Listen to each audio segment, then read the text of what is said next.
right, folks, I'm going to go ahead and call it, and we're going to get started. I was simply waiting for a few more folks to join us, especially those who have submitted questions for today's session. And I'm sure they'll be joining us here shortly. So hello, everyone. My name is Susan Donham, and I am the Patient Account Problem Solving Team's Chair, and our co-chair is Eric Soto. We are both excited to be overseeing the very first virtual HFMA Oregon Patient Account Problem Solving session. It is wonderful to see all your faces today. It is probably safe to assume many of us have begun to adapt to the virtual meeting format, whether it be Zoom or GoToMeeting or whichever format you're used to.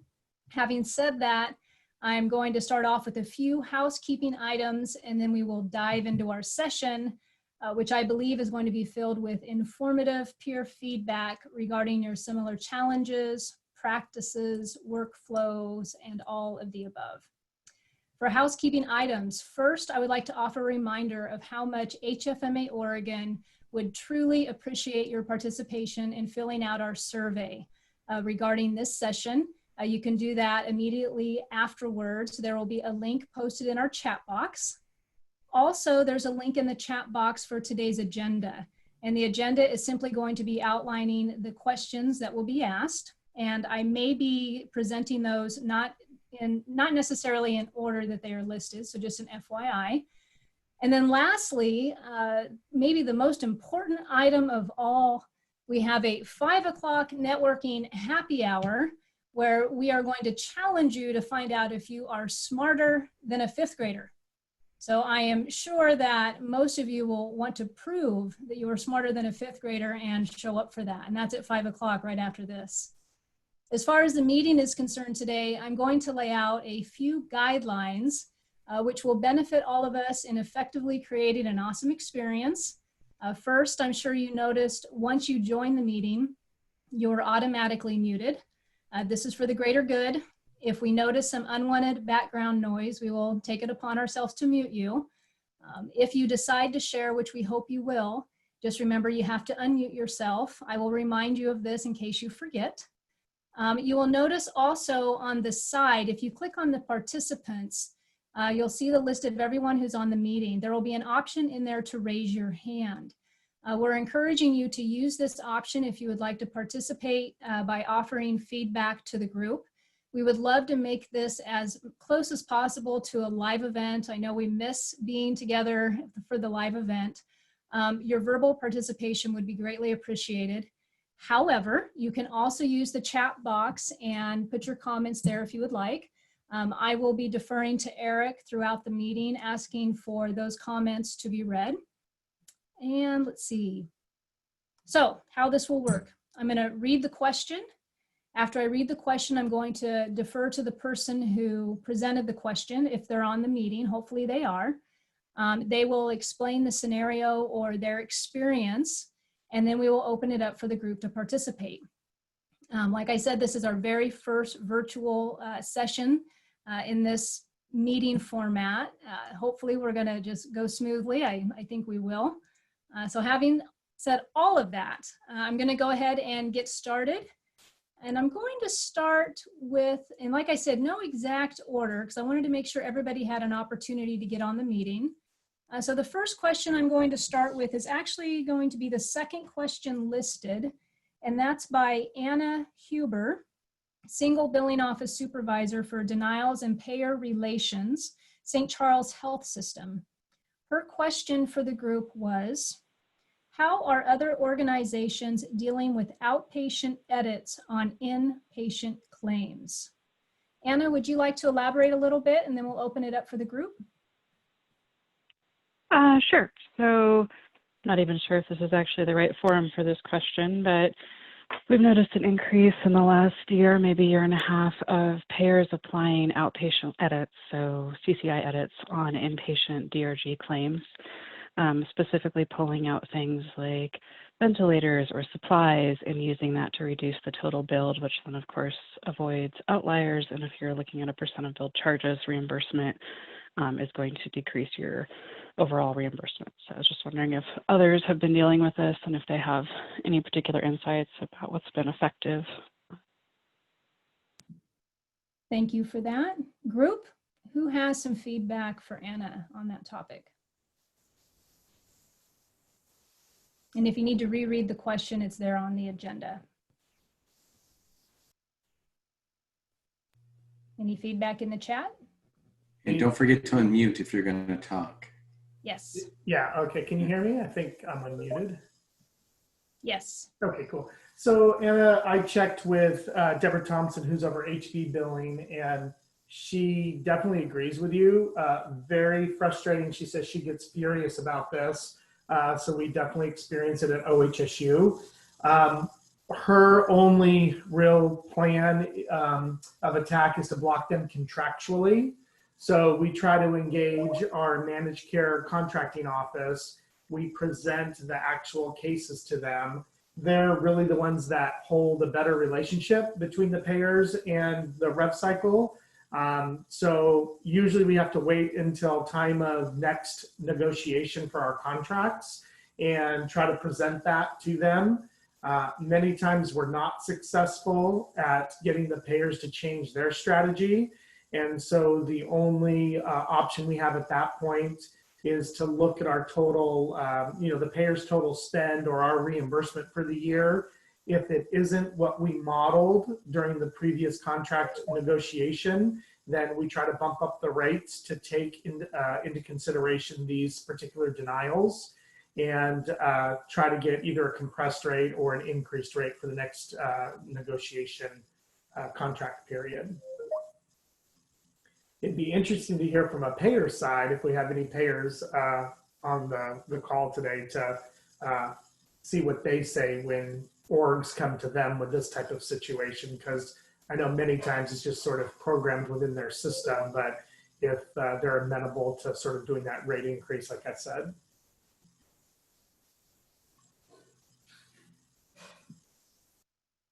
Do we have any payers? Going once, going twice. Thank you, Matt, for your feedback on that. Okay, the next question we're going to move on to is Amanda Gordon, Revenue Cycle Director for Legacy Health. And it's going to be on the list as question number 4 regarding COVID. Are you collecting balances from patients when appropriate, or have you stopped collections? I'm going to read A, B, and C on this, and then we'll I'll go to Amanda, and then we'll open it up after that. So that's part A. Part B, HRSA, or Health Resources and Service Administration Program. Thoughts on hospital billing accounts when the coding is not in the first position. What is your process? And C, if your volumes have decreased, have you repurposed staff, furloughed, or laid off? Amanda, would you like to elaborate a little bit? Sure. Can you hear me, Susan? Okay, perfect. So yeah, I think that kind of the third question on the furlough we can maybe talk about a little bit later, but really looking to see what other folks are doing with their patient balances, self-pay. So I can share at Legacy, we have a really robust process. And what we're doing on, we're HBPB, we're not SBO, but we have mirrored the process on both sides. So essentially what happens is the account goes to the coding team for a review to a work queue. They determine if it's COVID related or not. And then it kind of goes to a holding work queue. Once the claim's adjudicated, then it goes to the expected reimbursement team for review, and then it goes to a final work queue for self-pay review. And so anyhow, we have actually not released any claims that are COVID related, if you will. And we have really loosely used that term. So we, so for example, if a COVID test was ordered, like if you had an elective surgery and we are requiring the COVID test, prior to services just to make sure that you're not COVID positive, that would go to that work queue as well, because we want to make sure that we're applying balances correctly. And we have had to go back to several payers because we didn't fill that based on what they said, how they were going to process the claim. That's not what happened. And so then, of course, if just so it's very loose. So we have all of the self-pay holding, and we're using a couple of different matrices. So we're using a payer matrix that we've developed that says, you know, how the payer is going to adjudicate that claim. And then there's a separate matrix from a self-pay perspective that we've developed. And so we certainly want to get some of the things that are appropriate to start moving, but every time we review a handful of accounts, we come up with something, you know, another what if. So we have regular meetings and going to talk about a few things that we think are okay to start releasing tomorrow. And the first one on my list for recommendation, which is really low, kind of low risk, is inpatient services where they're paying the case rate. And so the test wouldn't necessarily be a separate item. And then of course we have the other process who Eric's been really pivotal in, is the HRSA process. And so for claims that are fit all those criteria but are true self-pay, they go to another work queue, and our financial counseling team reviews to make sure that the patient doesn't have another form of payment, just to make sure we didn't miss anything. And then Eric reviews, and then we request the ID and bill those. So with a couple of those, we've reached out to our internal audit, and what we have found is we've had some really high dollar cases where COVID was listed in the second position on the HB side, and HRSA won't accept that. It has to be in the first position. And so our coding teams reviewed, and we certainly, you know, want to make sure that we follow all the coding guidelines, and we've gone back and pressed with HRSA.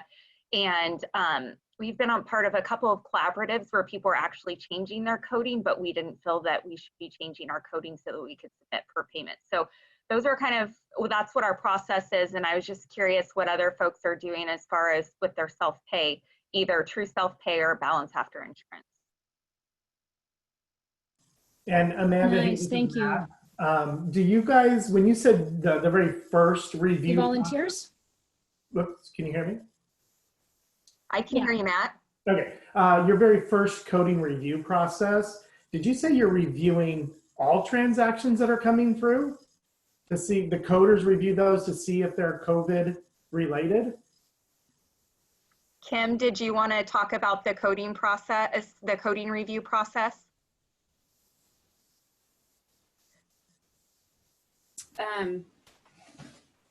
So there is a process that we're looking at, any accounts that aren't straightforward. So like if it has a COVID diagnosis on it, we're not reviewing that.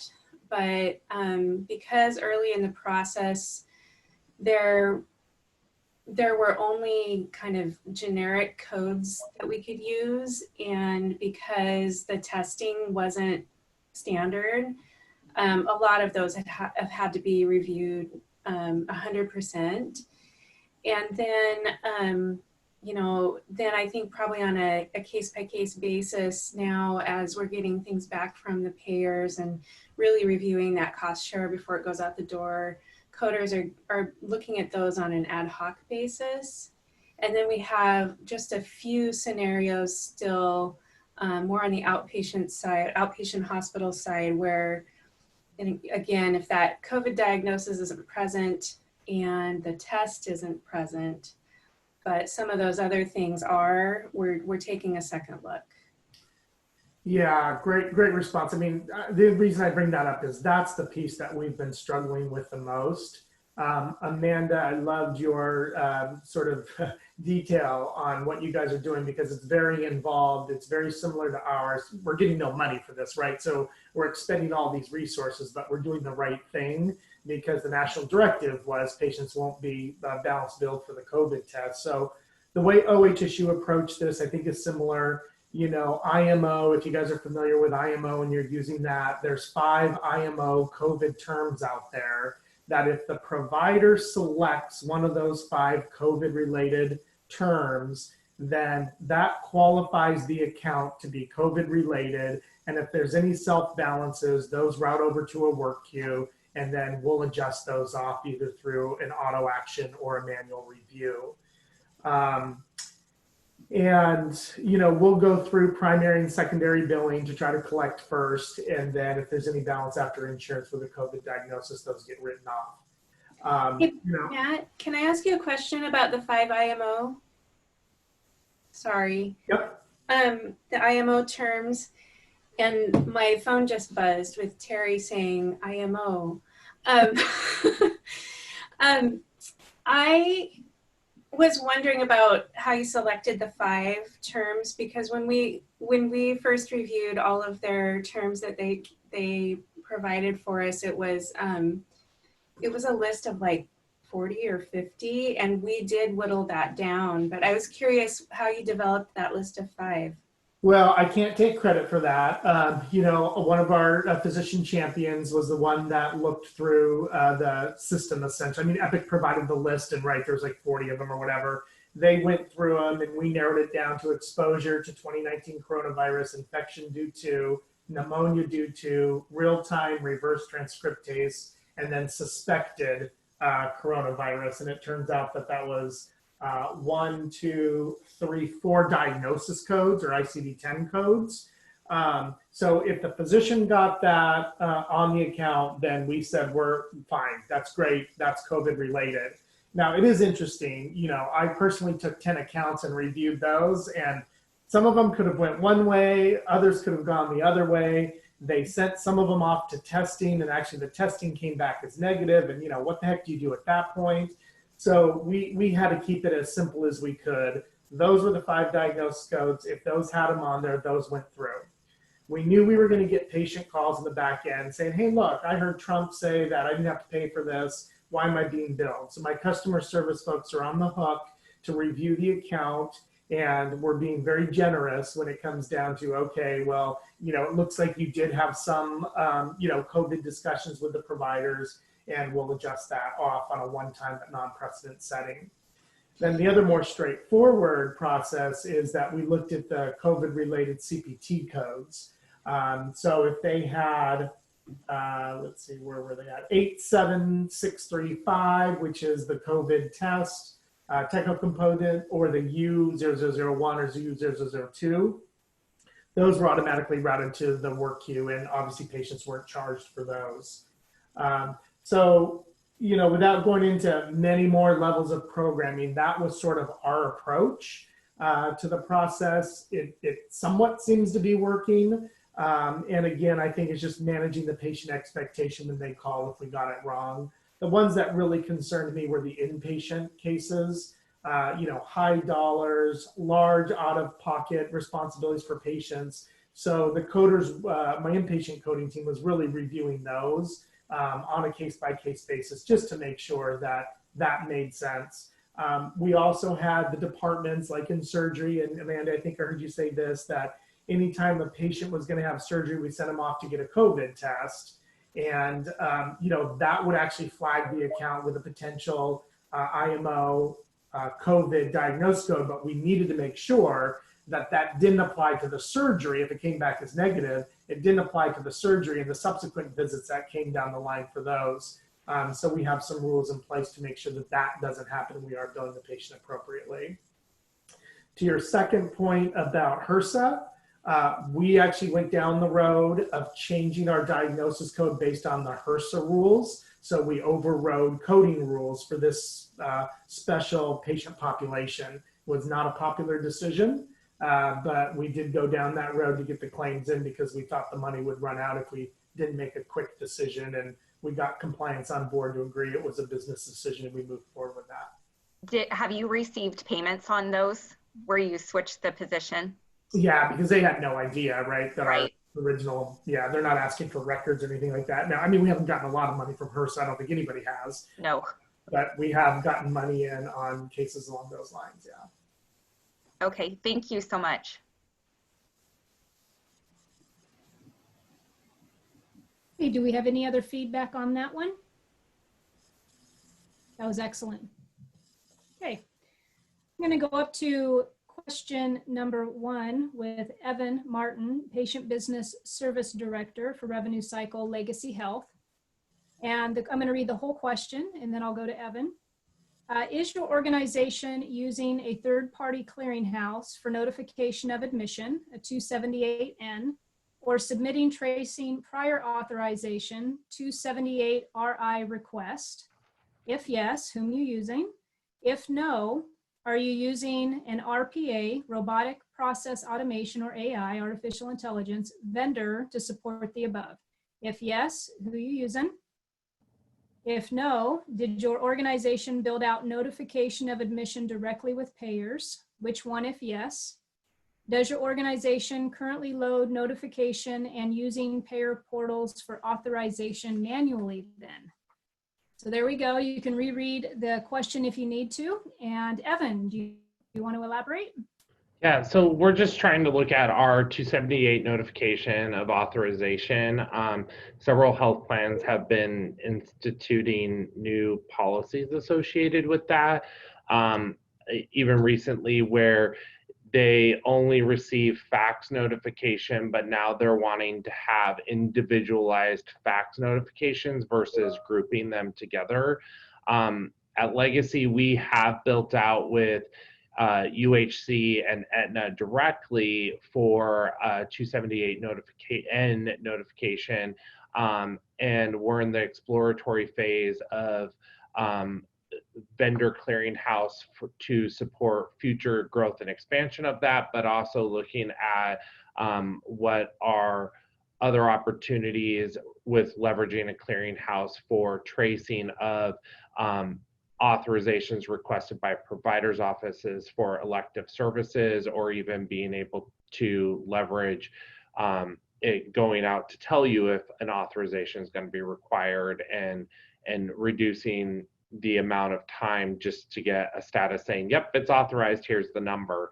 So we're looking at just kind of the whole notification auth process as a global of how we're going to tackle it and what's our approach, but wanted to see what others are using, because if you're an Epic platform, we've gotten different guidance from Epic in a few different ways. So just trying to cast that net and see what others are doing. And then I know the VA most recently now is requiring notification of ED admissions within 24 hours of admitting and to the ED. So that's the other one that and they only will accept notification via email. So we're trying to see how do we comply with that electronically and automate that workflow versus the team having to manually fill out a form for the ED and then upload it to a portal.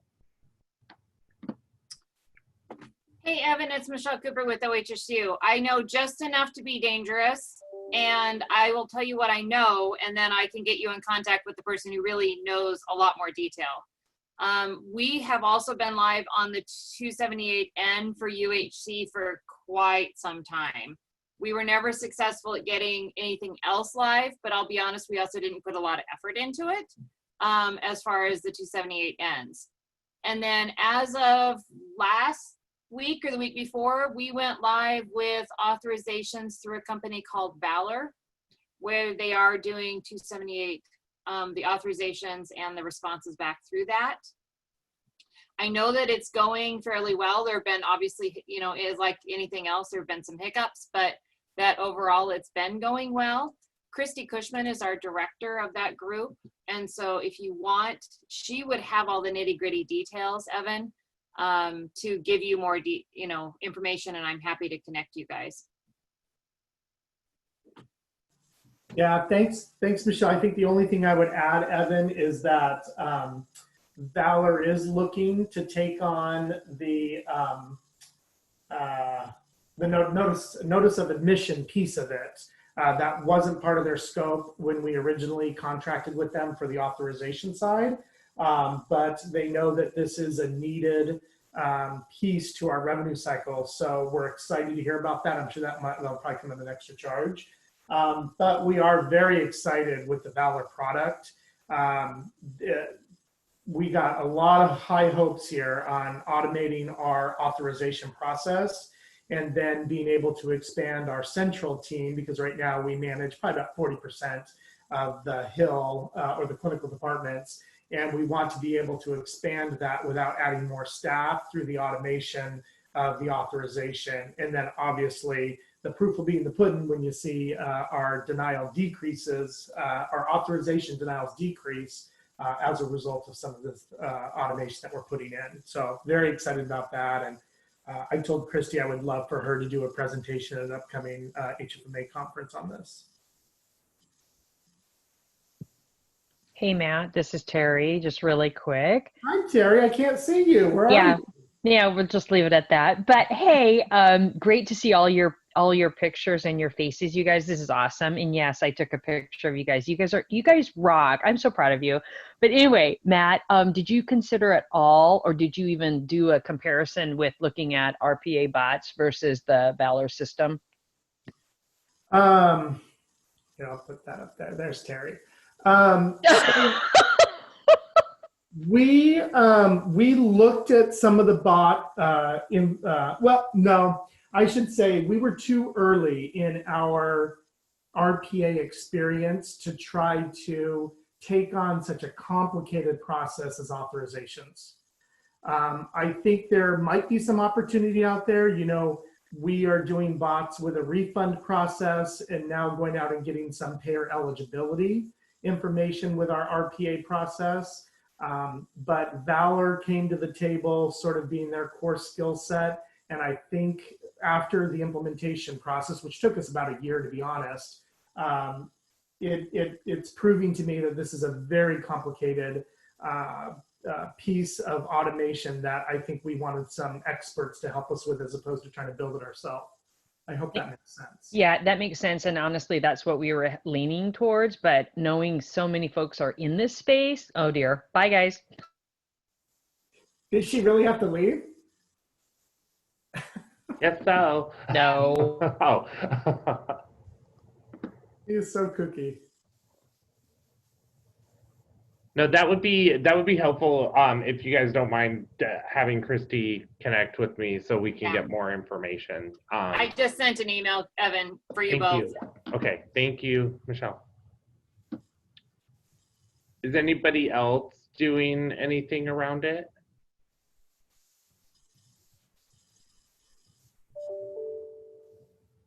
Okay. All right, on to the next question. You know, Evan, actually, I'm going to go on to number 5, which you had submitted. Is your organization charging and billing for specimen collection for COVID testing and using the codes below? Hospital collection C9803, professional clinics collection 99211, and then you got independent lab G2023 and G2024. So if you want to go ahead. This is pretty brand new. It's coming from CMS, I think last week or maybe the week before, and it's kind of a hot topic for us right now and looking at specimen collection, charging, and you know, what is it going to fully take, workflow, registration, going through our lab kind of setup location for that as well. So we're trying to get a pulse of what others are doing to respond to these new codes that have been released.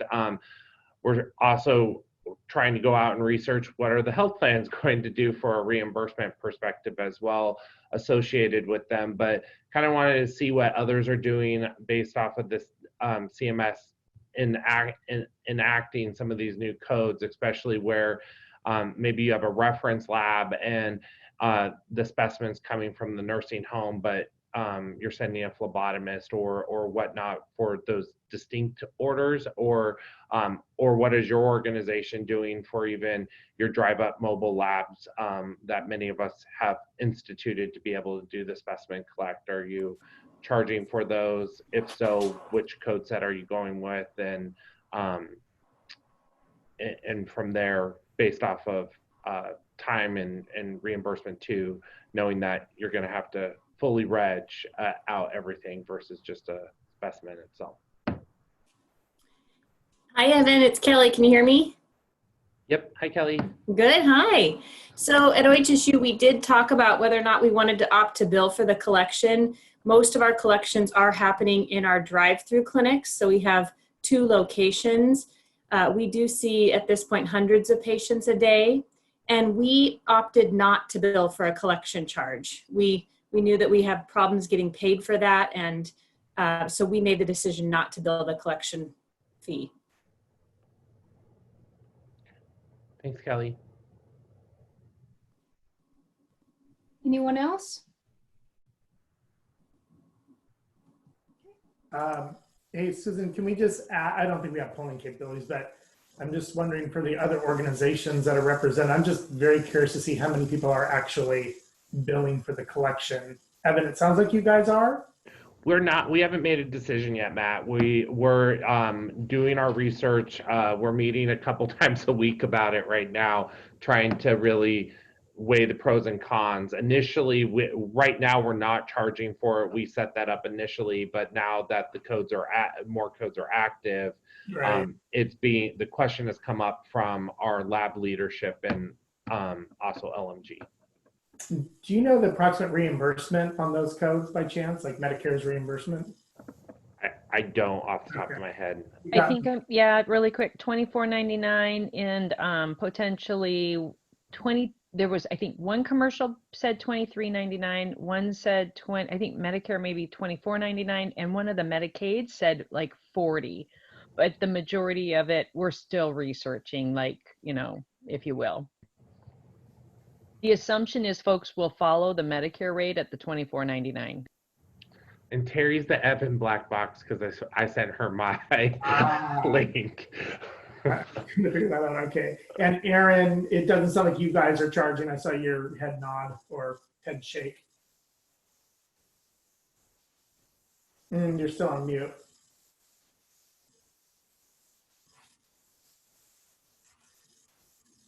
Yeah, I'm here with Carrie Winter, and I don't think that we are, but we're trying to find that out right now. I don't believe we are, so that's what I'm going to stick to for the moment. Yeah. All right. So Sunshine and Kelly, we may go back to the drawing board and look at that, huh? As many cases that we're doing a day, that collection fee. Oy, oy, oy.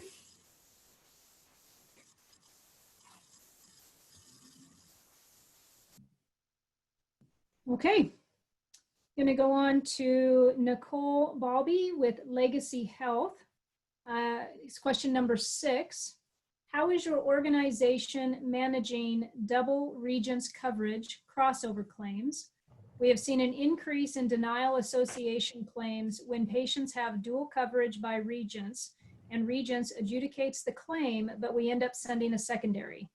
We are thinking about having the secondary claim penned for 15 days to allow Regents to process secondary, but looking at how we can map the payment to the secondary that was generated but not sent.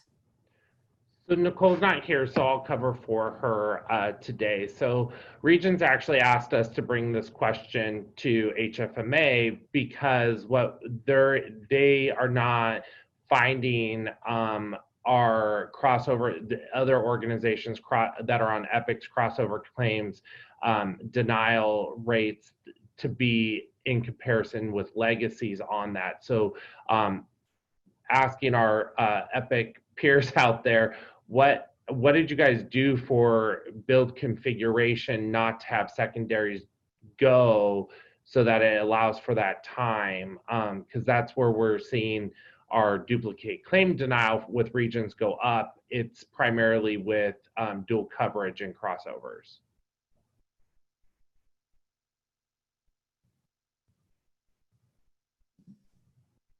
Anyone have any feedback?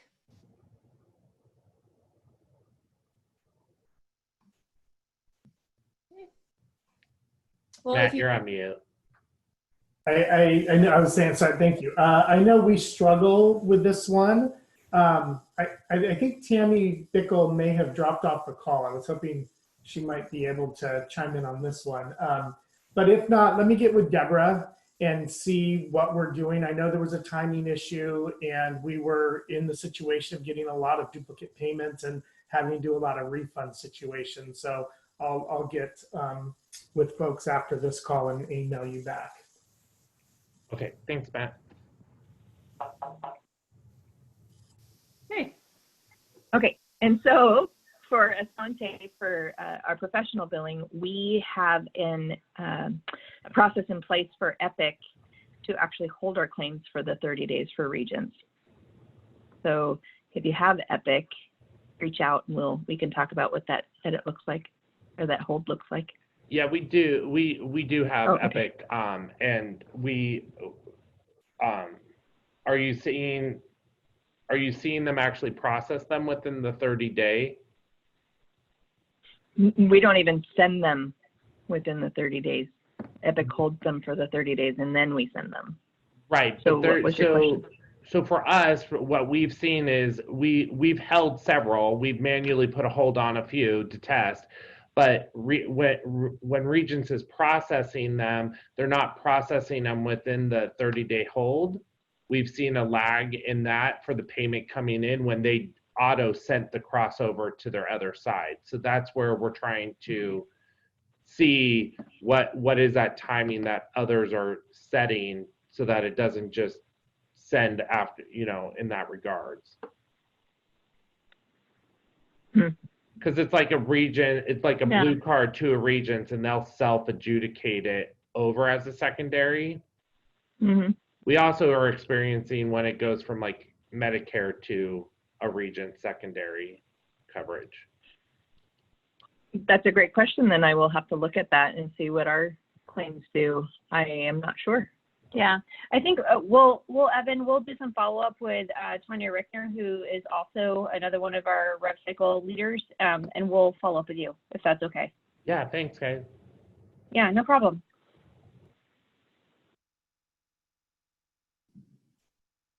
Okay, move on to the next one. I'm going to go with Carrie Cook, Patient Financial Services Supervisor, Denials Recovery, and Patient Financial Services Specialist at Asante.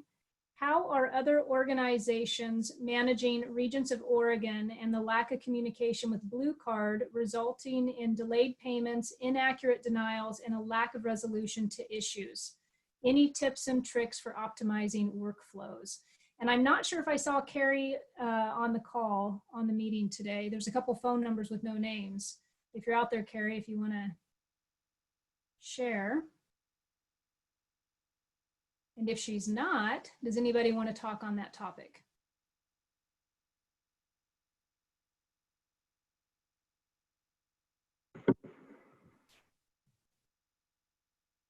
We're getting some crickets, so I'm going to move on to the next one. Sorry, Susan, I can, Deborah sent a note over to me saying that they have weekly meetings with our provider reps about specific accounts that are not being paid, and we are getting the runaround. We try to keep the pressure on, but no good solution here.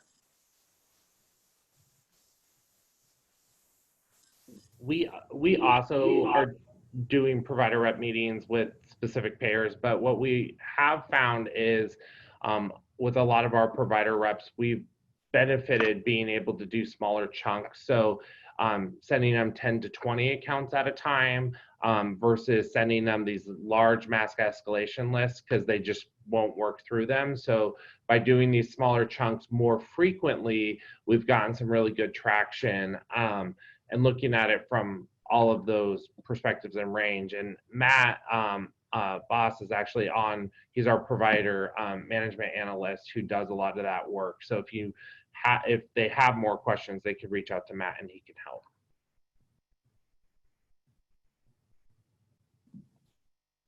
Thank you, Evan. Okay. Michelle Roberts with Salem Health. Are hospitals that bill for repetitive services separating the claims by month or by 30-day cycle? By month, first claim June 1st through June 30th. New claim for July 1st through the 31st. If separating by month, what impact does this have on your coding team? Any strategies that might be helpful to handle the influx of claims all at one time? And then we've got the next part, by 30-day cycle, patient begins services on the 15th.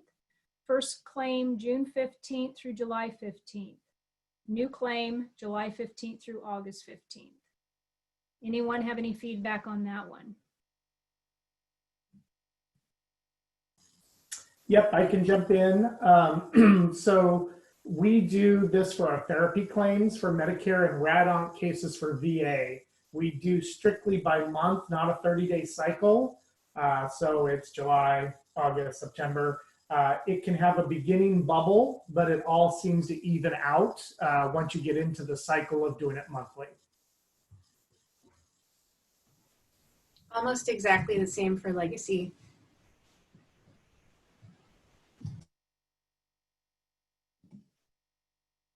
Okay. We'll move on to the next one. All right. Evan, number 7 on the list. How is your organization managing aging accounts with the VA? What has been successful? Have you outsourced any of your VA follow-up services? So I know VA is a problem for most of us in responses and whatnot. So just trying to understand what everybody's doing with their VA account follow-up and solutions, and seeing if I can get some best practices out there, because we've started to struggle, especially with some of the coverage claims going, not knowing until claim processing that it needed to go to one of the other VA coverage locations, since the cards are identical, which is where we've seen some of our opportunity around VA and making sure that claims follow up and flow go more consistent.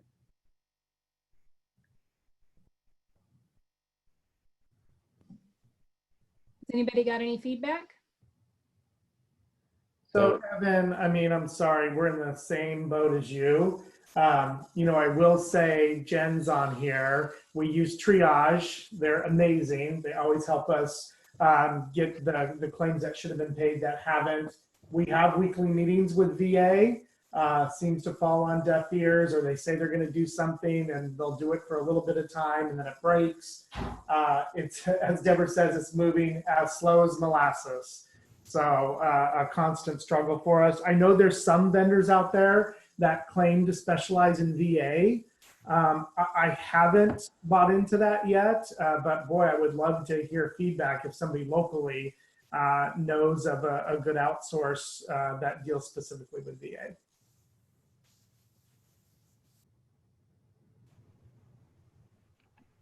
I want to say Anna Huber said same for St. Charles. They've considered outsourcing, but it's on hold because of COVID. Anna, I guess, do you have any information on it?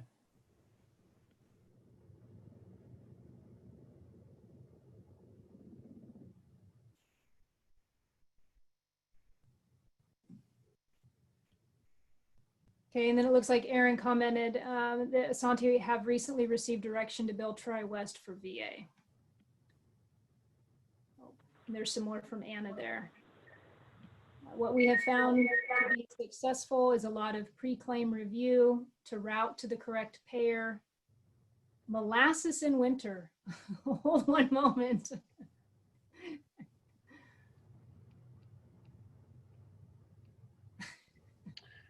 This is Carla with Salem Health. We are also doing pre-billing review of our VA claims, but we've also worked with our front end to really identify which payer we should be billing and to make sure we have authorization. If we don't have authorization or notification on inpatients, we are not going to bill VA.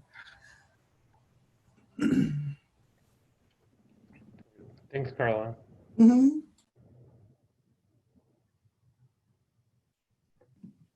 And Aaron, did you get at Asante? Did you set it up to just bill all of your claims to Tri-West? I can get clarification on that. I can get clarification for you. We've been having a heck of a time billing VA, and it's been going on forever. And very much to what Matt point was we would meet with whomever their new leader was, and they would do well for a period of time, and then they would just hold a significant amount of claims, and that was a big slice of our AR for a period of time. And as of last week is when I learned that we are to be billing Tri-West. I don't care, are we billing Tri-West right now, or is that something that's For professional, we are. for professional billing? We are. We're currently billing. Do you know when we started that? We were supposed to start it June 6th of 19. So like within the past month, we've been billing Tri-West? 19. So 19. So since last year, we've been billing Tri-West for PB claims. So I don't know that we've been doing that quite yet for HB, but if we're not doing it at this moment, we're doing it really soon. Thank Does you. that answer your question? Okay. Yeah, it does. Thank you.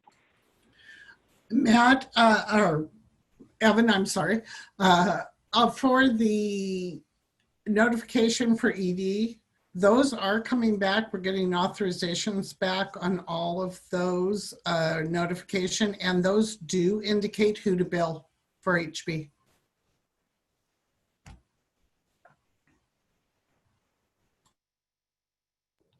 Carla, that's interesting because according to the VA, they're not supposed to send notification back with an auth number. It was supposed to just maintain in their system. They don't actually send us the VA authorization. They just tell us that VA is who we should be billing and it's approved through them. Or do we bill Tri-West and then they give us the auth number. Okay. I just learned that today and I haven't dug in real hard. I can email you Tuesday after my meeting with someone from Tri-West on that information. Okay, and I'll check with our Deidre Melson, our auth manager. Okay. And it looks like Anna Huber is also saying that yes, that is a process and it works well. And it looks like she also shared the vendor who they're possibly looking at there in the chat too. Perfect. Thank you. Mm-hmm. Okay, we are down to 9 minutes. I think this has gone really well today. I'm going to go for one more question. I think we can do it. Let's see. I think we'll just go to number 8. If your organization has moved employees to work from home, what solutions are you using for notification of admission for health plans who are only receiving fax notifications?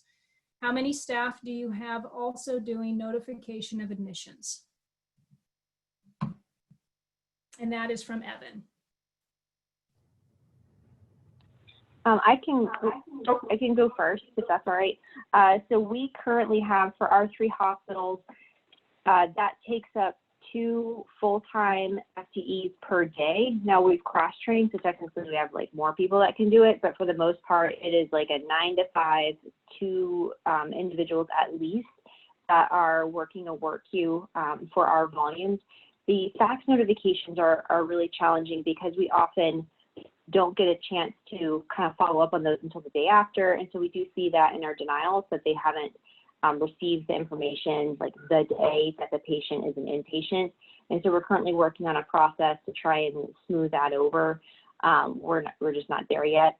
So that's been Asante's process. So we'll send the electronic notification, and then typically the next day is a follow-up. So that way we can communicate with the clinical leadership on what's needed to continue the authorization request.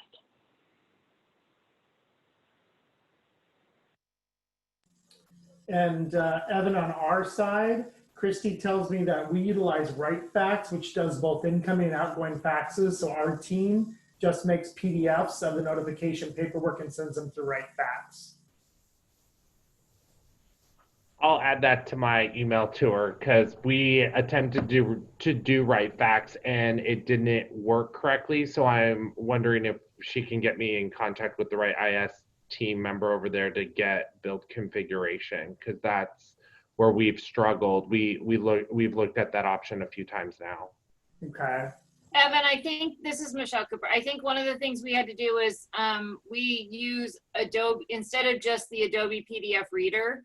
All of our managed care have the writer version of Adobe. And if I remember right, that was one of the things we had to do in order to do the WriteFax. So if you don't have that, that might be something. Christy can also probably, because she leads that group. So the same Christy that I gave you before. Perfect. Thanks, guys.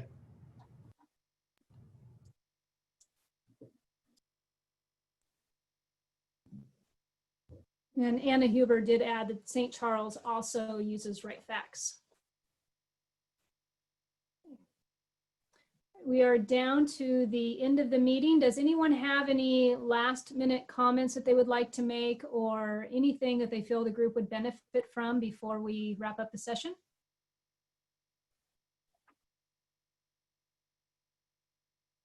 Okay. Yes, real quick. Carrie Winter and I have really appreciated Jeff Johnson's background throughout the duration of this webinar. It has brought great joy to our lives, and I just wanted to give him that recognition. Loved it. I wanted to sing the Breakers theme song. Oh my God, Amanda Gordon. Adorable. Love. Oh my gosh, love. Hi, Kaden. Hi, Kaden. Hi, Michael. I thought you guys were all talking about me. We were. Adorable. Hey, really quick, can we just ask one question? How are you doing, folks, with ED downcoding? Anyone? United Healthcare? Yeah, that would be one. My God, it's not worth the fight, right? Is it? He looks out the window. I know. We've been dealing with this for 2 years now, and my APPAD group, which is the academics that we meet with, I mean, all of us are in the exact same boat, and nobody has gotten UHC to budge. Legal, compliance. Shannon Kennedy was thinking about taking a swing at them again. Yeah. But Terry, we've been dead in the water on that one, which is so frustrating. Say, you know what, we've been given it all, and in one of the large system rev cycle committees that we had, I don't want to say I wondered if that wasn't them.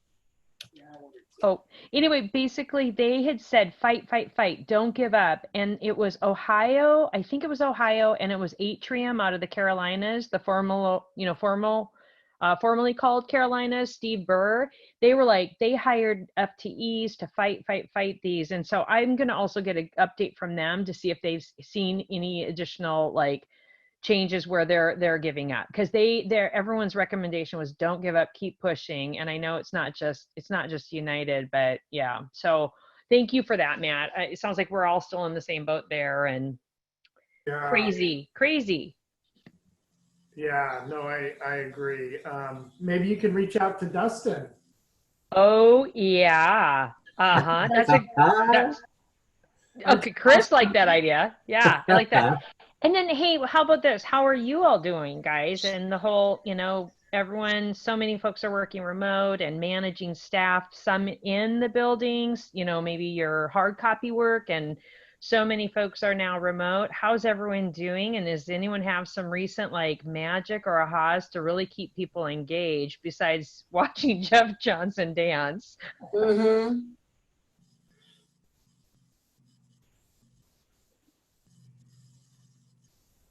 No, I don't think any magic bullets. I know that, we're trying to get cameras for all of our staff, so at least they can do this sort of Zoom or WebEx experience. I mean, you guys have totally lifted my spirits today just by seeing everybody's faces. I can't believe how much it's, I miss you guys and we're not able to get together. So, just trying to have that connection, either phone call, but I think video goes so much further for the personal groups.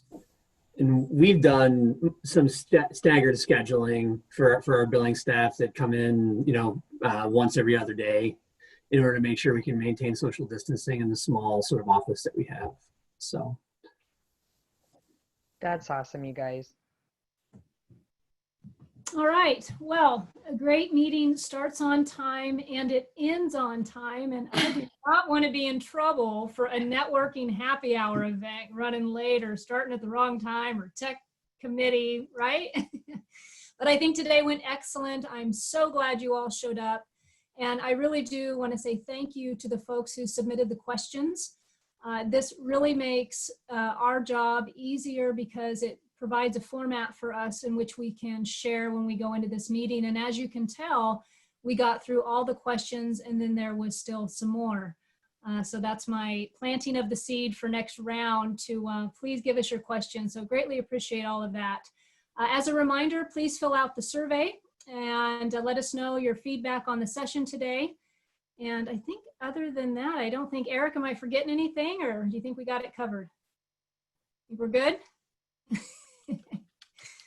All right, guys. Well, thank you for attending, and hopefully I'll see you in a minute on the networking happy hour. Are you? Good job. Susan and Eric, good job. Woo! Woo! Bye. Bye, Eric. Bye, Susan. Bye.